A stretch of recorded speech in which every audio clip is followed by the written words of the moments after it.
আলাইকুম। যে বাবা মদন মস্তানের মাজারে খালি মানুষ যায় মাথা ঘুরছে না, পাখিও এসে মাথা ঠকছে। আচ্ছা বলো, পাখি তো আল্লাহর ইবাদত করে, আল্লাহকে ডাকে। কোরআন বলছে যে সমস্ত পশু পাখি আল্লাহর ইবাদতে রত আছে, সেজদায় রত আছে। তাহলে পাখি কেন মাজারে আসি মাথা ঠকছে বলো? তোমার কি মনে হয় কারণ?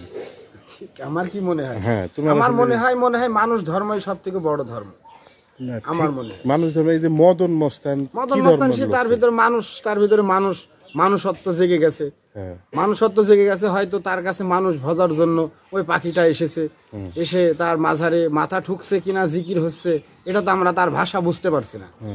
এই কারণে মনে হয় আসতে পারে বাবা তার ভাষা বুঝতে পারে, এই কারণে এসে হয়তো বাবার কাছে বলছে যে পাখিটা কেন মাথা ঠুকছে, এটা তো আমরা সঠিক জানবো না।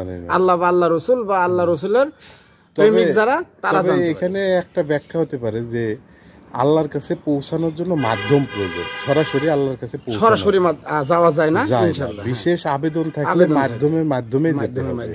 আর এই মাধ্যমগুলাই হচ্ছে এই পৃথিবীর বুকে ওলিয়া আউলিয়াগণ হচ্ছে এই মাধ্যম আল্লাহর কাছে পৌঁছানোর। আল্লাহ এইটা আমরা মানুষরা হয়তো বুঝি না, কিন্তু পশু পাখি বোঝে। আল্লাহু আকবার, আল্লাহু আকবার, আল্লাহু আকবার। আল্লাহ সর্বশক্তিমান। ধন্যবাদ সবাইকে। আল্লাহ হাফেজ।